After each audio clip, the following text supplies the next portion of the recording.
E aí, gente, tudo bem? Vamos falar agora sobre o resumo, tá bom? Ainda estamos começando aí o módulo zero. E o primeiro tipo de texto que eu gostaria de falar com vocês é o resumo. É um texto bastante cobrado na graduação, em algumas disciplinas, texto de filme, desculpa, resumo de filme, resumos de artigos, né? De diversas obras, a gente pode ter um tipo de resumo de alguma palestra também. É bastante comum. Então, só que esse tipo, os resumos, existem vários tipos, né? No dicionário, quando a gente fala assim, vou resumir alguma coisa, isso é um resumo, a gente quer dizer que é uma recapitulação breve, sucinta, né? E na academia, ele vai ter esse mesmo caráter de reduzir, de falar de uma forma breve, sucinta, alguma coisa sobre alguma coisa, né? Sendo que ele é utilizado em mais de um contexto, né? Que contextos são esses? Então, resumos de obras, de palestras, de filmes, tá bom? E são esses que a gente geralmente precisa entregar para alguma disciplina, ou a gente quer guardar as informações daquela obra, daquela palestra, né? Digamos que você foi assistir uma palestra em outra faculdade durante o evento acadêmico, e aí você, nossa, isso aqui tem super a ver sobre um tema que eu gostaria de estudar na minha monografia. E aí você vai fazer um resumo, né, e vai guardar esse resumo, né? E também a gente, quando vai enviar um trabalho para algum evento, quando a gente escreve um artigo, quando a gente escreve nossa monografia, nossos TCCs, né, TCC é trabalho de conclusão de curso, a gente precisa é, fazer um resumo. Sendo que aí você tem uma estrutura mais específica, né? Porque esses resumos vão ser resumir o seu trabalho, né? Eu vou falar mais sobre as diferenças. Os resumos de eventos, artigos e TCCs, como eu falei, eles precisam de todas as informações do seu trabalho, né? Como assim, né? Ele precisa conter ali os seus objetivos, a sua justificativa, a sua metodologia. E se você tiver, né? Porque quando a gente submete um trabalho, um evento, a gente não manda o trabalho, a gente manda o resumo, né? Primeiro, os avaliadores vão ler o resumo para poder escolher se nosso trabalho vai ou não. E aí, alguns desses trabalhos você pode mandar, ele não está pronto ainda, né? E aí você não vai ter como colocar no seu resumo os resultados e nem as conclusões, porque você ainda não teve, tá bom? E aí você escreve de forma sucinta. Você não vai copiar toda a sua justificativa, toda a sua metodologia e colocar no resumo, que aí você inventa o trabalho todo, pô. Mas aí você tem que falar de uma forma breve, tá bom? Além disso, esses resumos de trabalhos, né, que a gente manda para eventos e tudo mais, eles podem ser simples ou expandido. O que é o simples? Olha, o simples é esse tipo aqui que a gente encontra geralmente ali quando a gente abre um artigo, a gente dá de cara com esse tipo de resumo, tá? Esse a gente chama de um resumo simples. É, ele tem um limite de palavras que vai ser estabelecido pela instituição, pela revista que você for mandar o artigo, ou pelo evento, tá bom? Varia bastante. Claro que eu vou mostrar aqui que a ABNT fala alguns números, né? Mas, já como a gente sabe, a BNT não é uma regra, é um guia, tá bom?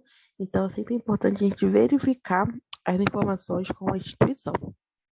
E os resumos, geralmente, eles contam que ao final deles tem as palavras-chave, tá bom? Essas palavras-chave vão ser, por exemplo, as 3 palavrinhas que tem uma ideia geral do seu texto, né? Que são as palavras mais importantes ali do seu texto, que elas se repetem, que se vê bastante ali no seu trabalho.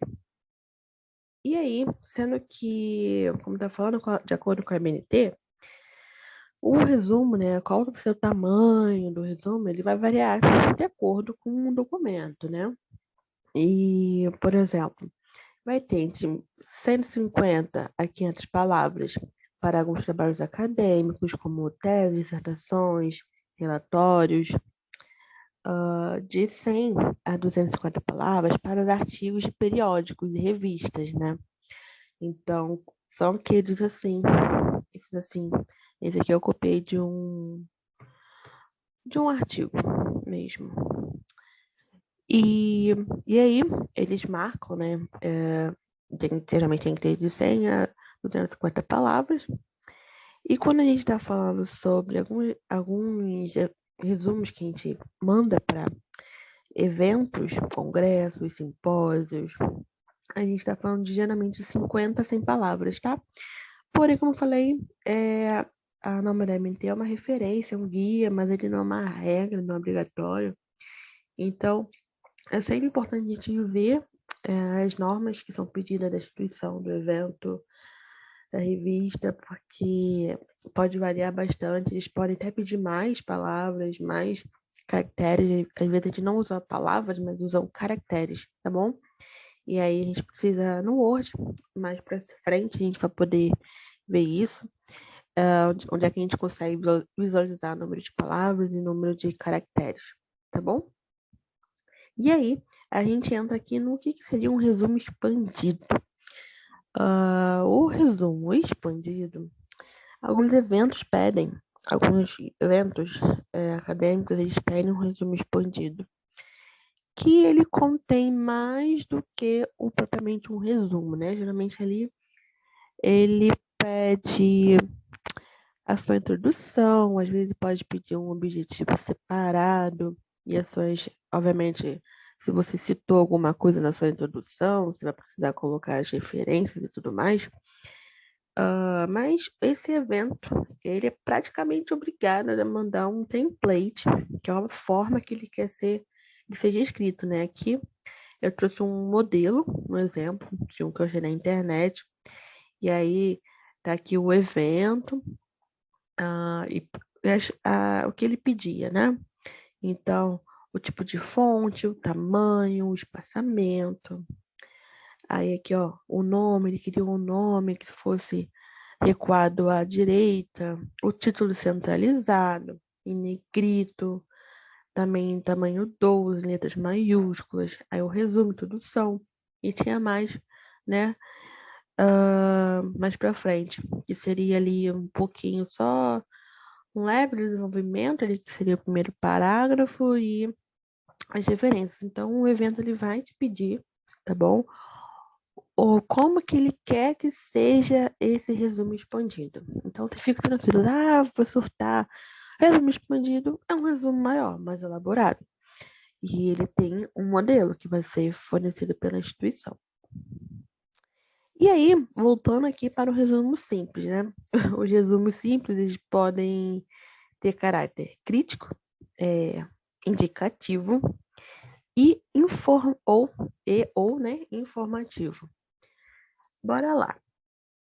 Para mim, isso aqui é um pouco conflituoso, porque alguns professores usam muito essa questão de resumo crítico, mas a gente conhece muito mais resumo crítico como uma resenha, tá bom? Os resumos críticos, mas obviamente tem professores que usam esse termo resumo crítico, tudo mais.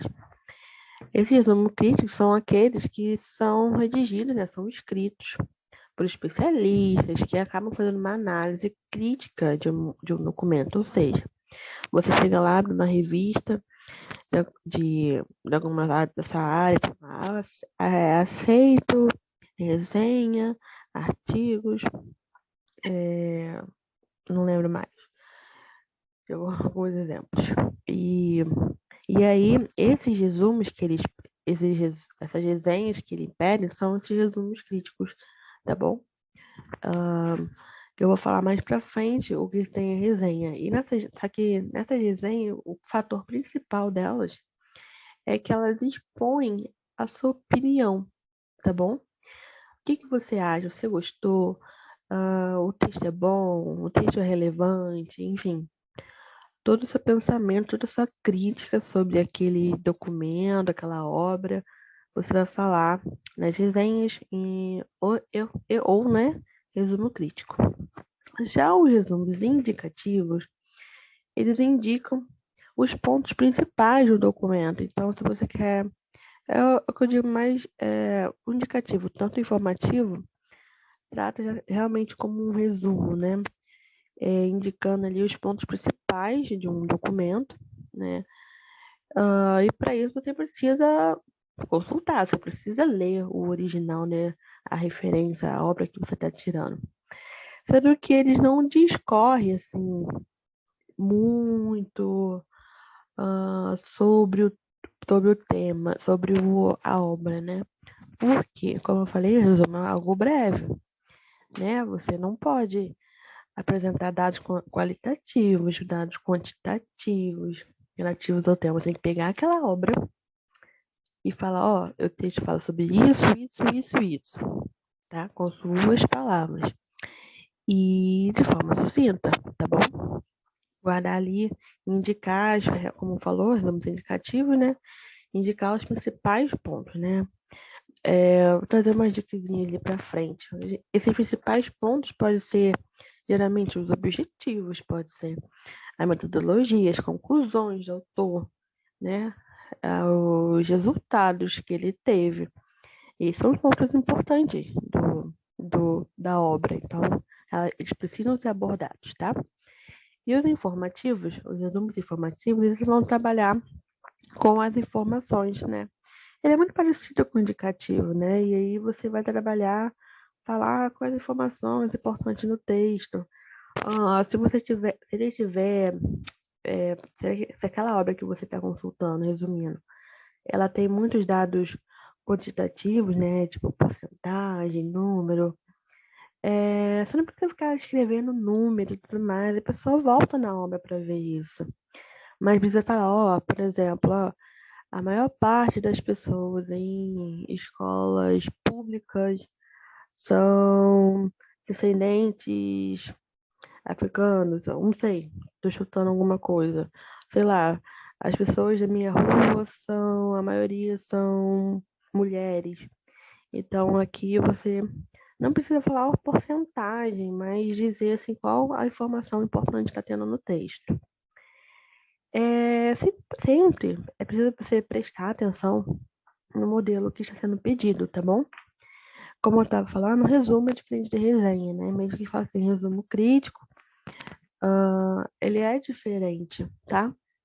E vocês vão entender porque na resenha tem uma estrutura bem característica. No resumo crítico, está falando sobre, de uma forma sintética, você falar de uma forma sintética sobre a obra, mas também apresentar as suas opiniões, né? E na resenha não. A resenha, além das opiniões, tem de um resumo.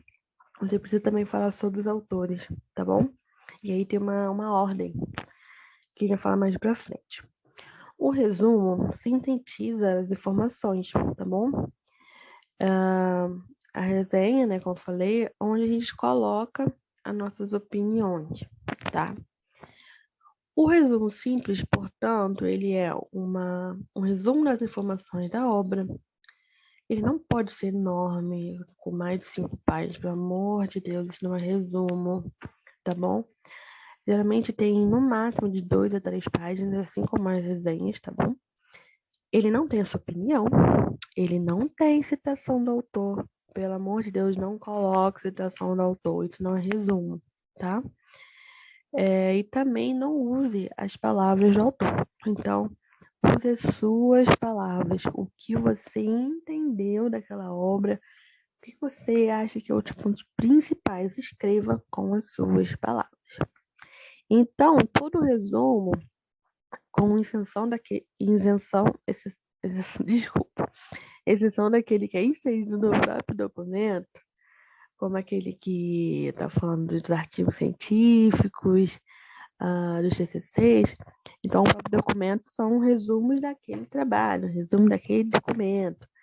Então, ele tem que ser, quando não é assim, né? Porque, por exemplo, se você está escrevendo no seu TCC, você sabe, o autor sabe, o leitor, na verdade, sabe, que aquele resumo é sobre o TCC que ele vai ler, mas se você está escrevendo um resumo para alguma disciplina ou para você guardar, você precisa referenciar, saber da onde está vindo aquele resumo, né?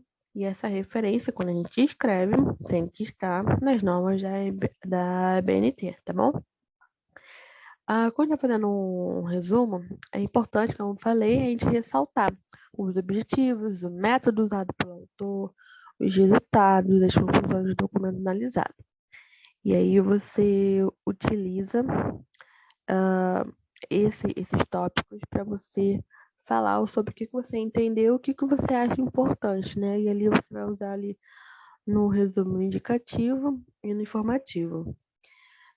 Não aborde as informações do resumo em tópicos, tá?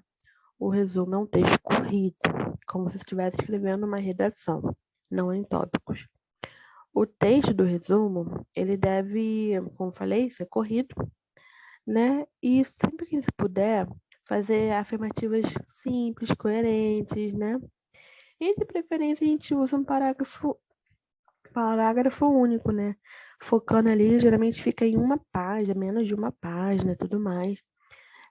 Mas às vezes, quando a gente está em alguma disciplina, o professor acaba pedindo assim, faça um resumo em no mínimo 2, máximo 5, né? Por isso que eu falei, tipo, máximo 5, tá? A gente não tem como resumo. Você fala, professor, tá algo errado aí.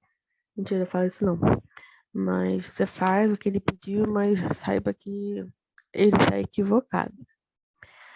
Quando a gente escreve um resumo, a gente não usa, assim como nas redações de Enem e tudo mais, a gente não usa o eu, o ele, tá bom? A gente usa o ele só se for falar do autor, tá bom?